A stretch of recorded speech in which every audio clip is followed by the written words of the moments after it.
This hunting story started out way before I was even born, with my dad following his uncles and cousins in the woods, and now we follow him.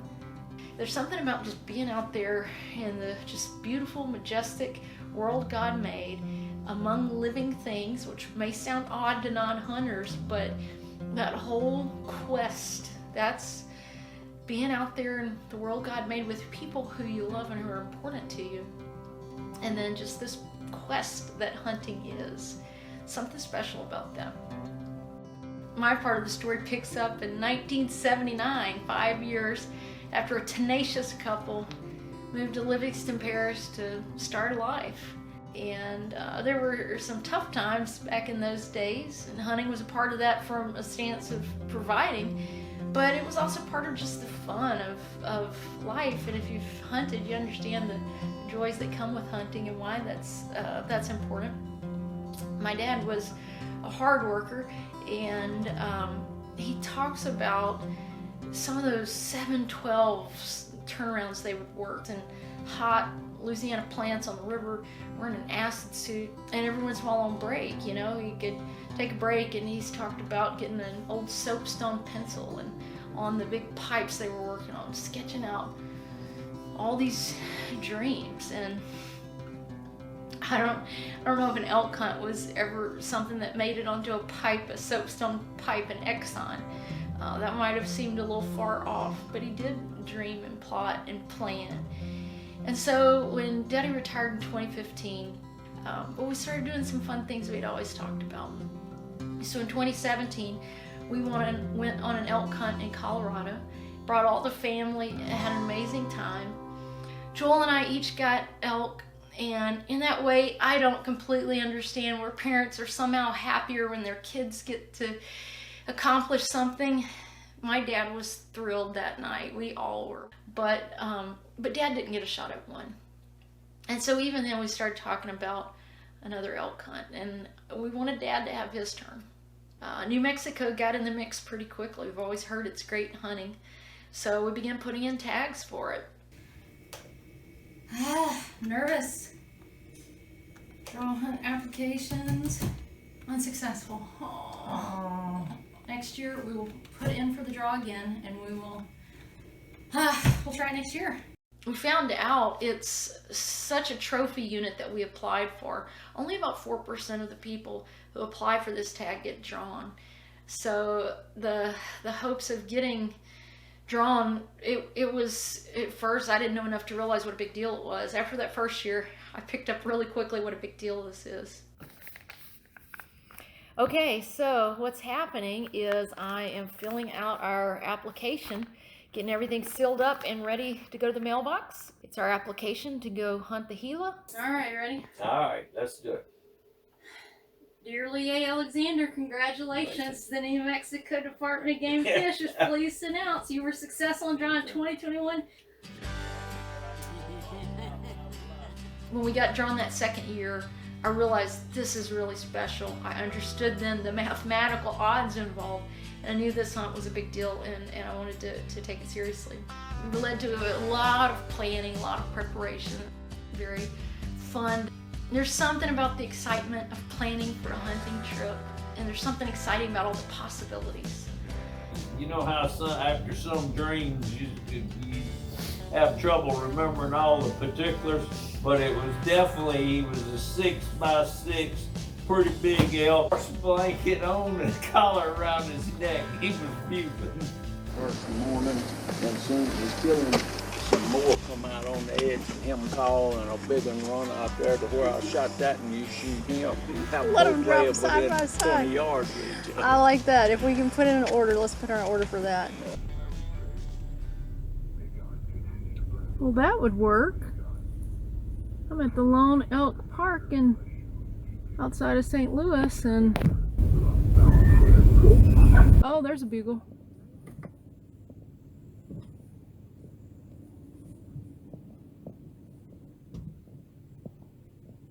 It was also a lot of work.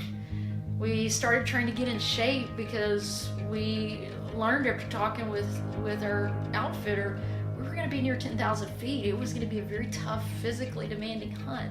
So we started trying to work and prepare and get ready for the rigors of this really special hunt. I don't know if the sidewalks of St. Peter's are preparing me for this hunt. One of my biggest fears is not being in physical shape to keep up with the hunts. All right, back out here. 32 days from today, I'll be en route to New Mexico, so we're really close to the 1 month mark. Came back out here to park outside of St. Louis. It's got a decent little ascent behind me to practice a little elevation climb, and maybe, hopefully I did a little better than back in the early summer. We also had to put in a lot of trigger time. I'd never hunted muzzleloader before, so Daddy got me fixed up and oriented on that process. The reason I do that is you put what they call boar butter in there after you clean it to keep it. Because muzzleloaders is hard to keep them suckers from rusting. You put your powder down first. Now see, and we're gonna look at their thing. This is a saboted bullet. See that right there? It's the bullet is not as big as the barrel, but you got this plastic sabot that gets the rifle and takes it out. Now see what they doing to shoot as far as they shooting? They got a bullet that they pushing down The exact width, the exact diameter. everything in the barrel that's gonna catch the rifle and in that barrel just like a regular bullet would.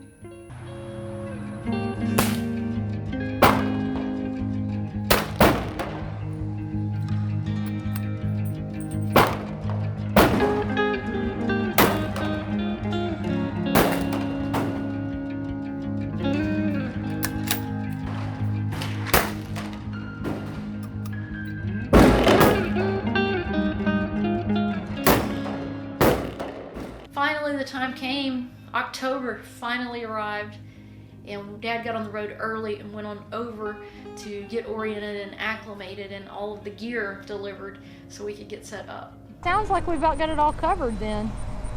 Well, I think we're gonna make it. Good. And hopefully the good Lord bless us. We'll kill a big elk. We'll go from there. I'm for it. I like that plan. So here it is on Saturday. We're exactly 1 week away from the opening day.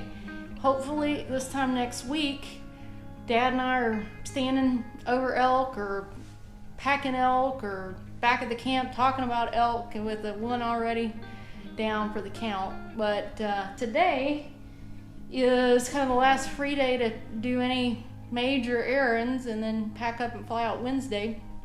And what's happening is I weighed my pack and this guy's 29 pounds.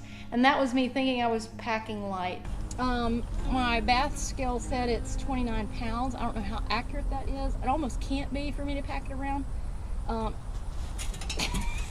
don't know, maybe it is. The 1 week countdown has started.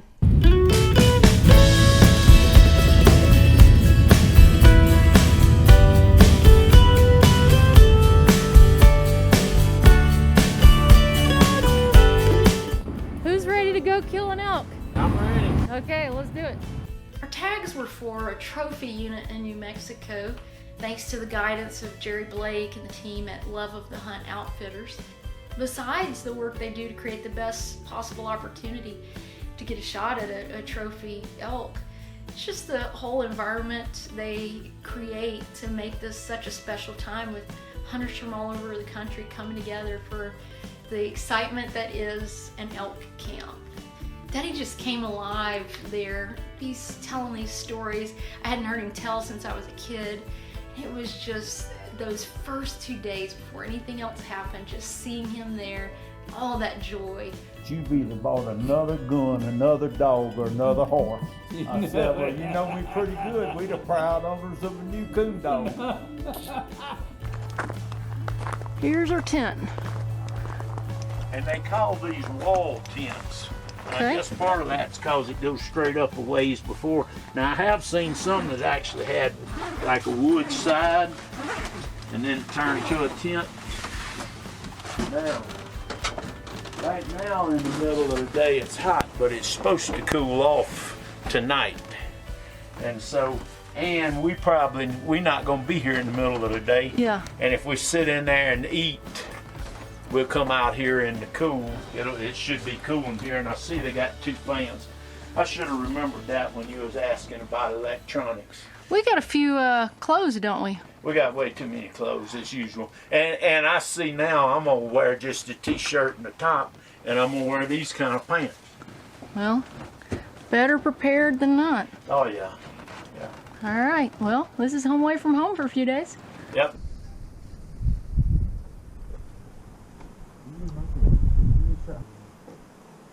I'll put them in the little tube. Oh, okay. I thought that's what I saw you. Oh, yeah, it's fine.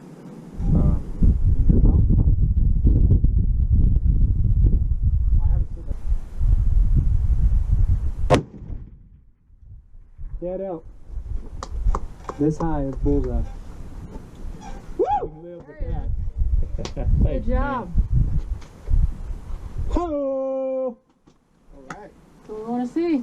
We can handle that, huh, boy? The farthest shot I've ever shot in my life. That's what in Louisiana, you don't shoot 300 or 400 yards. That's what a muzzleloader is, right? Yeah, that is amazing.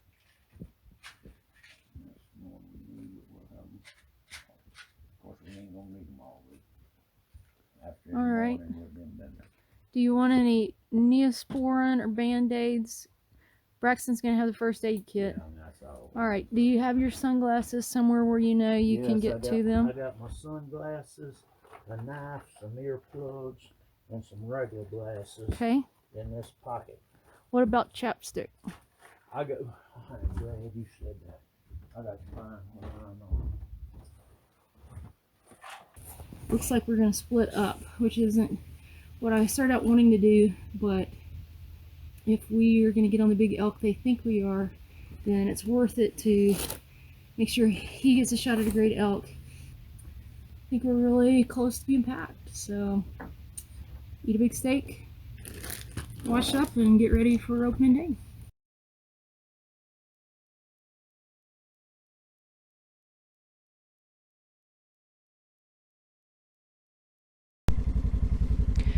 Okay, opening morning. Just loaded up the guns. About to get in the side-by-side. We've agreed Dad's taking the first shot. So this is us getting ready to go make it happen. Alright, and is the plan still, after you shoot, you start reloading, and you'll focus on the animal, we'll focus on reloading, and you'll tell us what to do next. Yes, ma'am. There was 8 right here yesterday. Wow. I'm really confident them because those elk the elk come down here in these flats at night, and they feed, and this is where the water is, so they have to come down. Right. And they go up to the mountains you see up there, and they bed down there in the day. And yesterday morning, obviously, they were right all down in this flat. Right. And yesterday evening, when I found the bulls, they were up top, coming down. Right. So they should be here. Down here. But you know how animals are. They seem like they know when it's opening day. Yeah. We went over there and looked, and there wasn't no bulls down low. Saw one up on the side of the mountain, and me and him took off.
spooked some really nice mule deer, a couple of cows. Now I'm worried that a couple of things. I'm worried. I was thinking we were focusing on that edge, and instead we might have been focusing on that edge. I'm also scared I might have walked past them, because at one point Braxton said 2,000 yards. My phone's saying I've been 6,000 steps. So at this point I'm scared to walk further, because if I've already spooked one herd, I don't want to go further and spook anybody else. So I went ahead and turned my phone on. I'm hoping at some point, well, I hope at some point, I hear a muzzleloader shot, and that's going to be good news.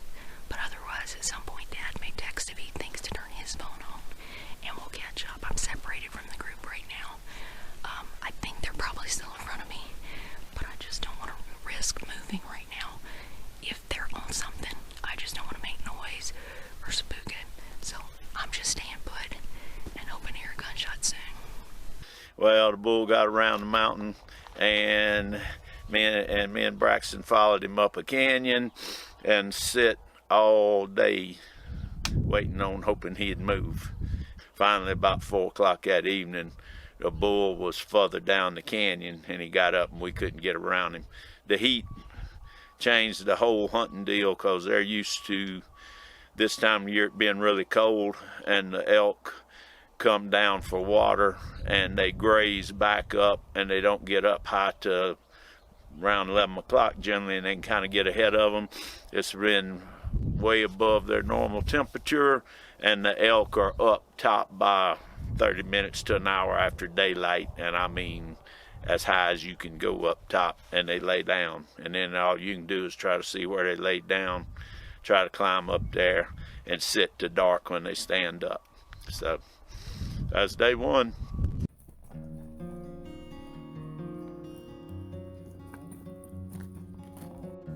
If it's true you appreciate something more if you've had to work for it, we began to realize very quickly, I began to realize, this is going to be a tough hunt. I'm not just going to cherish it because we have this moment together, but it's going to be, if we do this, it's going to be because we work very hard. And so we'd heard these great reports of, the day before opener, all of these elk down in the flats, and so we have these great ideas. But that got really complicated pretty quickly.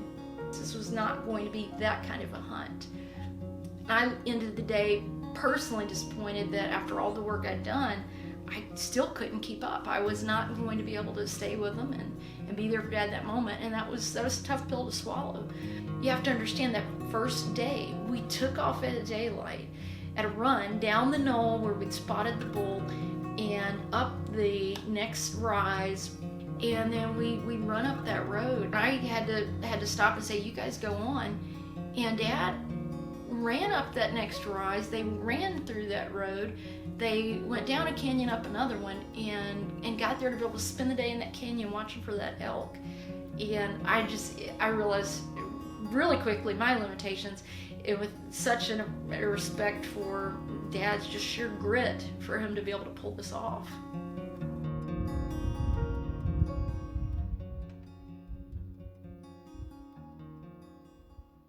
All right, day 2, we went back to where we had been day 1, and right at daylight, ATV, UTV, whatever they call them, busted up the ridge of the canyon we were glassing, and I don't know if it was the same one or different one, then went right up the road all the way up where Daddy and Braxton had gone opening morning. They're just blowing all through there.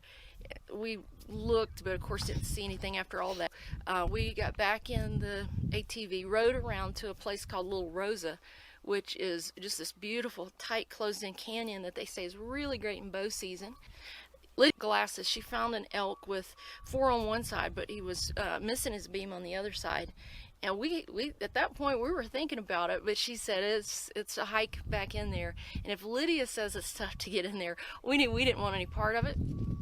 So we come back down and went back past the truck, went up to kind of their plan B spot where they had seen 2 smaller bulls earlier in the week. Got out and spent the day on that ridge, looking up into the high country. We came up real high. Don't know how high we are, but if you could see over there, you'd see we're way higher than the 6,500 feet that the prairie plain is. And glassing right now all through this mountains you can see behind us. There's 2 bulls that they've been seeing staying up in here. Gonna try to find them 2 bulls and then figure out how we're gonna get to them to go make a stalk on them. Around dusk, Lydia found a real nice bull. We kept eyes on him to see where he bedded down, and just made the plan to go back in the morning and check him out and try to get a stalk on him.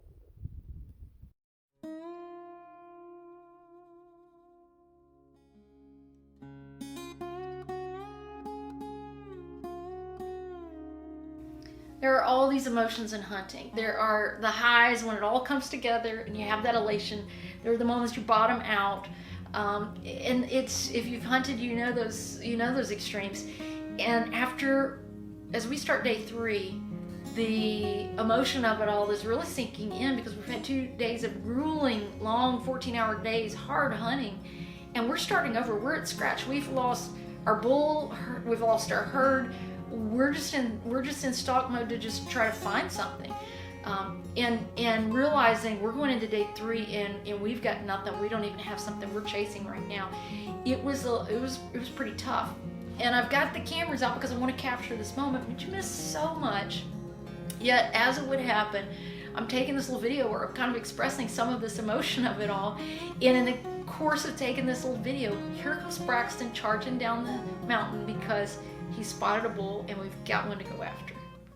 The wind is whipping.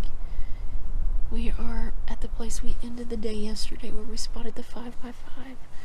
We got here a little before daylight. Lydia and Braxton are up on the top of the hill, glassing, trying to spot this guy. We don't know if he's still at the very top of the ridge or if he's down in the draw. We don't know what's up. We're just trying to spot him.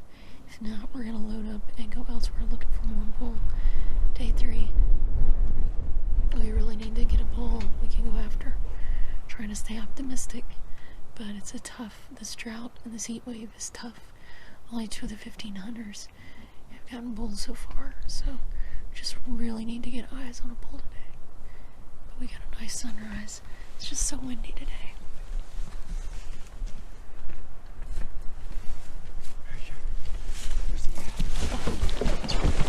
He's right there in that corner.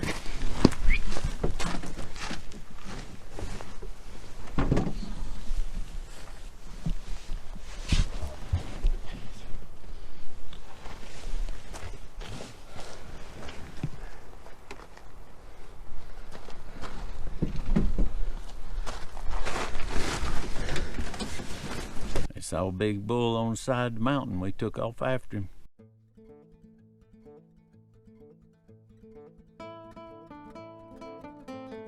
And we went up there and they were glassing, and they saw a bull that wasn't all the way up the mountain yet. We thought we might could get in ahead of him, and me and Braxton took off climbing, and it seemed like a pretty tough climb to me, but we was going up the mountain.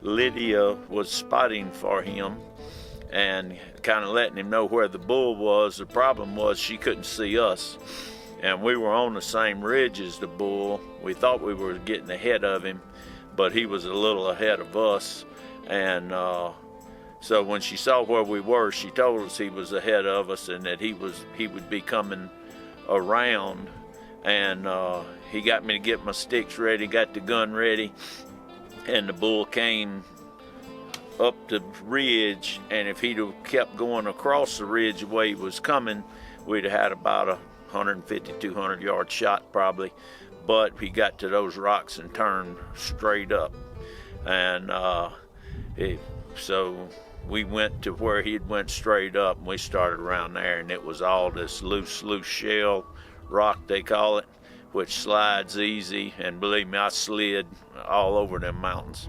You'd step on it, it'd look solid, and it'd just go out from under your feet. And it was a complete side of that mountain there was just that loose shell rock, and that bull had gone across it. But Braxton said he thought it was too dangerous. If we could have got across it, it wasn't no peace between us and the top of the mountain. The bull was bedded in there if he didn't go across the mountain. But he said it was too dangerous to try to cross that shell rock, and he probably knew he'd have probably done it if it had been him by himself. But with me, you know, I told him I agree, partner, it ain't worth nobody dying over. So we let that one go.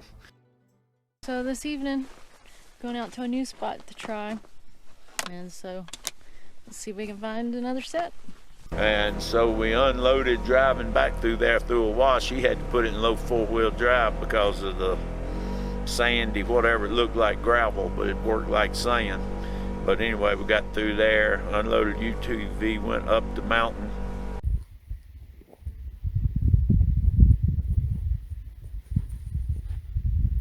It's snap time. We've already had every kind of snack that you can imagine. And now we are going to take a look at before we spot the elk. Didn't find anything right there. Me and him went. They finally saw what they thought was a bull further up, and we got in the UTV and went around, and we saw one on top of a mountain.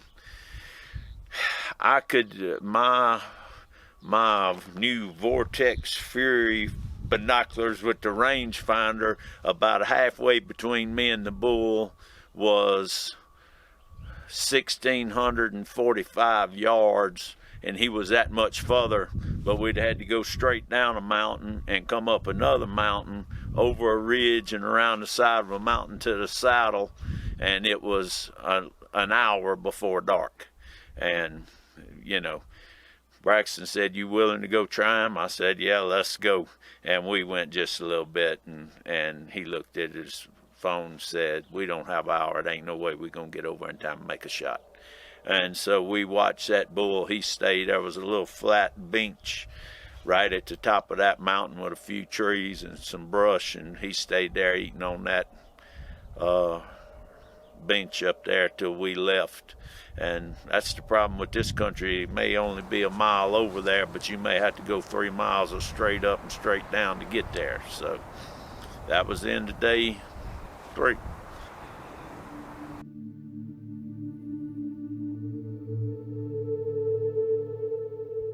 All right. So the day 4. Day 4. Well, the night of day 3, Right. Braxton and Lydia talked to Brennan, one of the other guides, and he'd found some bulls up still in the San Mateo Mountains, but on the other side where we started the hunt. We started the hunt on the east side of the San Mateo. This would be hunting the west side of the San Mateo Mountains. And he'd found a place where there's some bulls and several ridges and canyons coming together. So we got out there morning of day 4. Right. And they went to Glasson and they saw a bull up on the side of a mountain, and we decided we could get there. We have a few bulls up on a ridge. The guides are looking and trying to decide what the next step is. Day 4. But the guide the Brennan. night before had said that there was a bull close to the road. Well, if I was close to the road, it is bad. But I think they had seen a different bull the night before that was of a mountain or so closer to the road. But we went after this one. We had to go down the side of a mountain, and we got in a wash, which was pretty steep, but is a little easier walking. And went down through that. Had to go over another ridge, and then we had to go up the next ridge to the top, and we couldn't see them, but Lydia and Leanne were sitting on the other mountain with spotting scopes, and Lydia said, "Yeah, that bull's still in there." So we trying to figure out how I'm gonna shoot up there, and I wanted to try to shoot prong because trying to just shoot off of sticks with nothing, you know, it's too easy to shake. And that was before I got excited with the elk. And so we got his pack situated where we kind of thought the bull was, and I got to where I had the gun. The only problem is my height on that scope and me with me laying down was different, and the scope would keep going black on me, and that's because my eye would get out of line just right.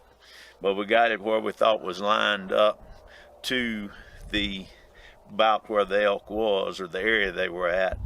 And you know, I'm doing pretty, we kind of think we're there, and it's a waiting game. When it's hot like this and the elk are up high, instead of going after them, you go to where you think they are, like we'd said, and try to wait them out. So Because we waiting them out. This started at you know, at daylight. We see this elk, you know, 7:15 in the morning, something like that. They decide to go off after him. They take off up and down, up and down. Lydia and I stay up on this high point, the glass, and so we watch from 7:15 to, you know, we can see where we know he's bedded. See that other set come. There's a little false alarm there. So this is all day long. This is going down. Right, and we're there, and I'm staying prone. So if he shows himself, because you just see little holes, I can shoot, and directly Braxton glances over there, and there's a bull going over the top of the mountain, a good bit from where we thought that bull was. So we just knew he was leaving. He's telling me, get around, shoot, he's coming to a hole. And, you know, I'm trying to move around and trying to find the bull. He's way down, not down, he's on top of the mountain, but way further than where we'd been looking for that bull. And I couldn't find him quick enough. I saw pieces of his horns, and he went over the mountain. So we thought we had lost it, you know. But Lydia says, nope, that ain't the bull, because I've been watching this area. I can't see him, but I know he's still there. Because from where we were up on that point, we could see it was actually 2 elk. So there was a 5x5 that y'all thought was him, but there was a 4x4 with him. And we knew we'd never seen a 4x4 that morning. And we also had just watched that same area where we last saw him, and it was open around. And she kept saying, there's no way. We've been staring all this morning for hours. We would have seen if he would have moved. Right. So Braxton's thinking, that's it, it's over. But he's willing to trust Lydia. Right, because when she told him that he hadn't moved, well, he said, well, she's right, we're going to stay here. So I never looked at a time, but I think it was like 2 o'clock the bull finally moved. Yep. And because Brennan had come back up there, and I actually am looking through the spotter scope, and all of a sudden I'm like, he's up. We watched him. It seemed like 45 minutes or an hour eating in the brush. You could just see the horns waving around and bits and pieces of him, and watching him that long and then losing him in the scope and then picking him up. Well, by then I'm shaking pretty good and trying to shoot sitting down off of the sticks, but I was shaking too much after watching him for nearly an hour messing around in that brush. So I told him, no, this ain't gonna work, I got to shoot prone. And so but the bull, the way he'd moved around, he had to grab his pack and throw it over on a place, and there was 2 trees. There wasn't no way for me to lay behind the rifle, so I was laying nearly, well, at a 90, but my feet up nearly the direction of the rifle, and I knew I didn't have it on my shoulder good, but I thought I had the bull lined up. And I figured it was going to pop me in the head, but if I killed the bull, I was willing to take the pop. So I shot, and I shot right over his back, but it popped me right there, and blood went everywhere. And we jump up, and we reloading the rifle, and, you know, I'm just wiping blood. And actually, Braxton looks at me and said, "You're bleeding." Whatever. I said, "Yeah, I know, but come on." So we get the rifle loaded, and the bull started to go over the top of the mountain. He hadn't got real excited. He's trying to figure out what's going on, but he didn't break and run.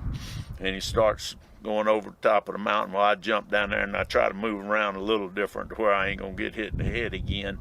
But I try another shot on him, and I missed him again. This is at 390 yards. Yeah, 390 yards with a muzzleloader.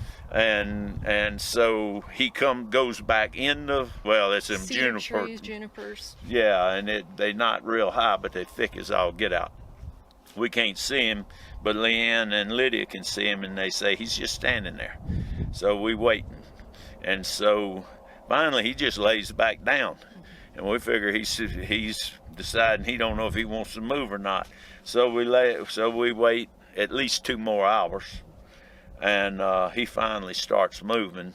Now at this point though, I'm worried because, I mean, by this point I've got the picture, so I know you've got scoped, you've had these long shots and everything, and I'm thinking, how in the world are you going to mentally reset to take a third shot on this thing? And he did lay down, but first he was doing, I joked with Lydia and said, he's doing the hokey pokey, because he couldn't figure out where that shot, I mean, I just knew after that first shot he's going to bust it over the mountain and get away, but he couldn't tell. So he's as confused as I was at that point. He's looking everywhere, he doesn't know what's going on, but because of those shots it actually pushed him back to them.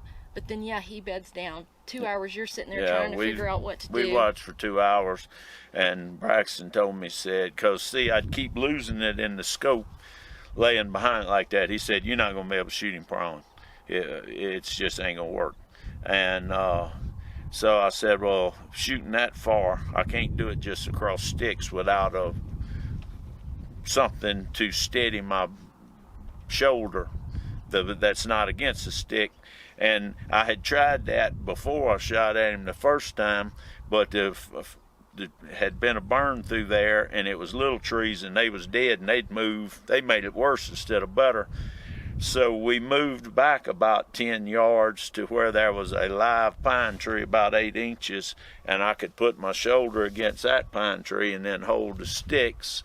And which on the first ones, he didn't tell me how far.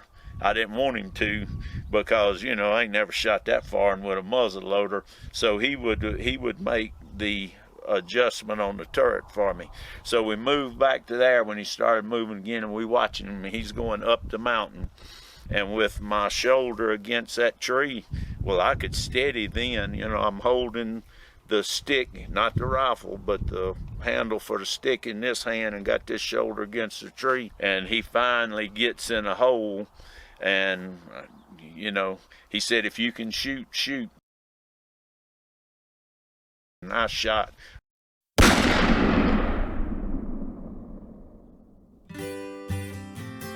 Well, honestly, when I shot, had a certain amount of smoke and all that, I didn't see, but Braxton jumped up, grabbed me, and said, you got him, he's down.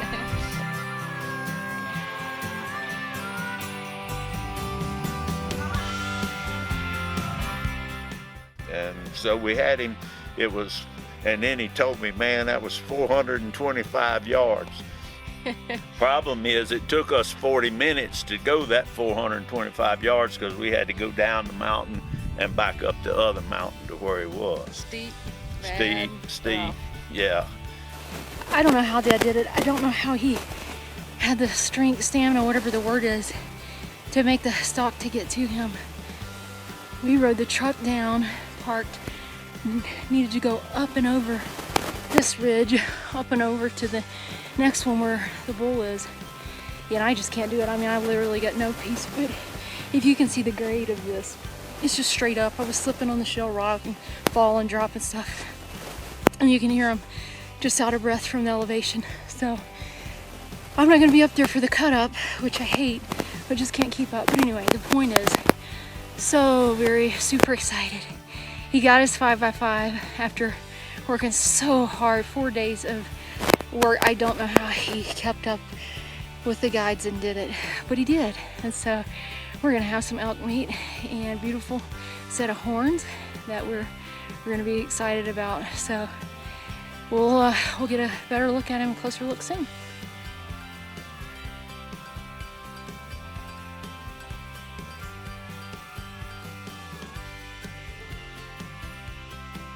All right.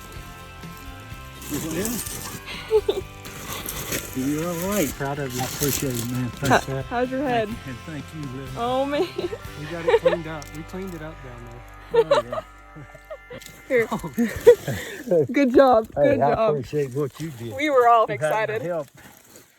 You know, we took some pictures, and then we quartered him up. They quartered him up. I helped. I held legs and pulled hide and one thing and another, but they was the pros doing it on a slope that you could slide down in dust a foot deep, well, 6 inches deep, and we got him quartered up and in game bags, and they packed them all down the mountain to a wash down there at the bottom, because he said that wash will go all the way out. It'll be a lot longer walk, but when we come in here to get the meat, it'll be a couple of miles or more, but it'll be walking in the bottom instead of having to go over the mountains. So then we had to go up that next mountain and down that mountain and up over the next mountain and down that mountain to get out to the truck. So it was about 11 o'clock when we got to the truck, but the elk, we had hung it in a tree to come back the next day. What do you think, Mr. Lee? I think life is good. Me too.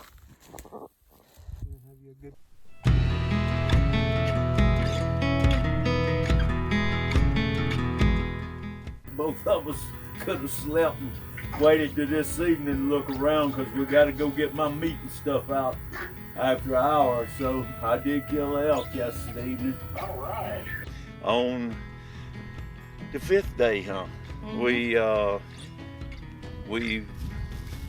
was going.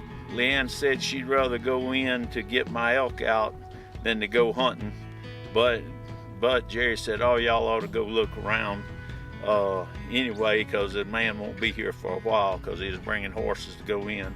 So we did go up on the mountain and saw a bull and tried to go down a ridge to where she'd get close, but they was gonna have to go back and go some other ridges, and Braxton said if we do that, you won't have time to get back down the way with horses. And Lynn said, "I'd rather go in with the horses than go try to find that bull." And they said, "Well, maybe we can find him this evening." So we went back and met the man, brought some horses and some mules, and we ended up riding horses back up the wash to where the elk was, and had a beautiful ride in the mountains. Absolutely. Nice, cool weather. I mean, not cold enough for elk hunting, but just cool shirt sleeve weather. And in the mountains, it was beautiful. All right, we're saddling up, taking the horses and the pack mules back into the mountains behind us to get Dad's elk. Fun times. Haven't been on a horse in over 12 years, but here we are. We'll see what it's like riding a bike.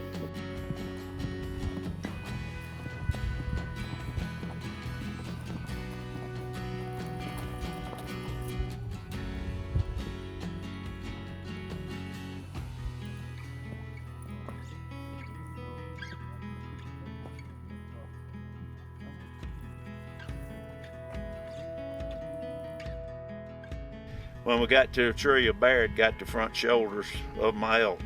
So the bear got was so Braxton was sick. Ready to kill a bull or a bear. Yeah, that I'd lost part of my meat, but hey, that's part of it. We got the important It part. adds to the story that the bear got the part of the meat. But anyway, they packed up the meat and lashed it to the mule, and we rode back This out. on top. And yeah, put this on What a top. Lynn's cool got some sight. pictures of the, look like all the pictures you see of the Western pack trains with the antlers up on top and Yeah. all that stuff. So that was really, really neat.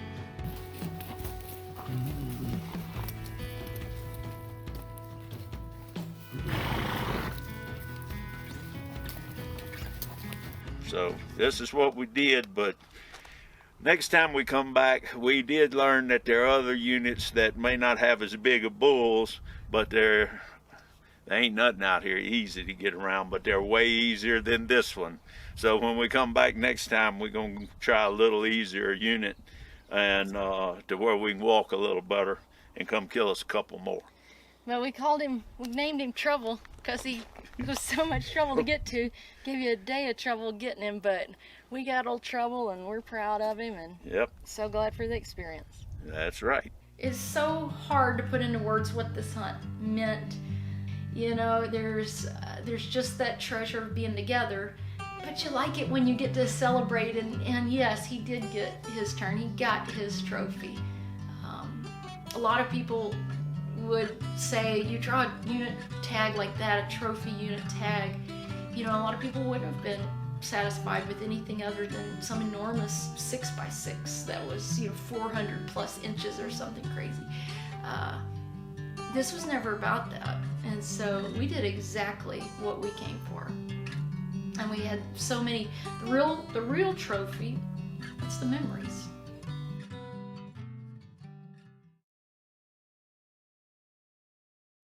When I was 13, Dad got a call to come to a big farm out in Texas.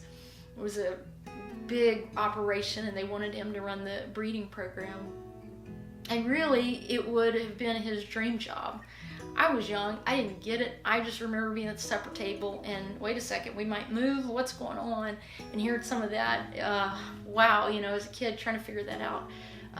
But he and Mom talked, and they realized, you know, that working in an environment like that, if the owner decides, gets in a whim, wants to do something else, poof, it's all gone. And our family's back to square one.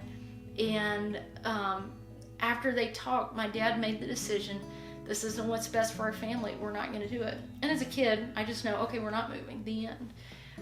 Now, at this stage in life, to be able to look back and realize that was his dream job.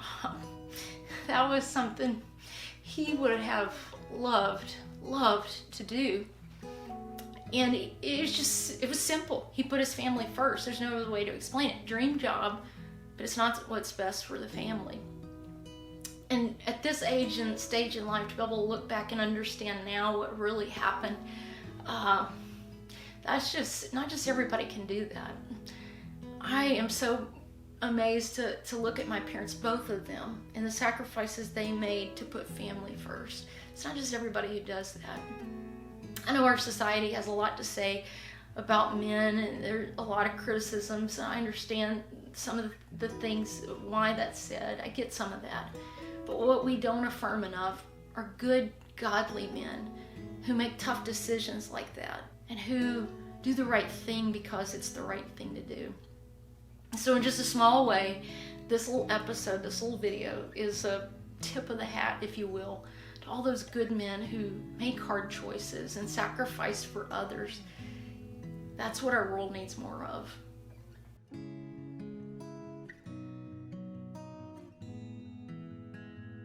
Time to pack up now and Head for the house. whitetail season's coming up. Yeah, quick. we got to be in Missouri hunting next weekend.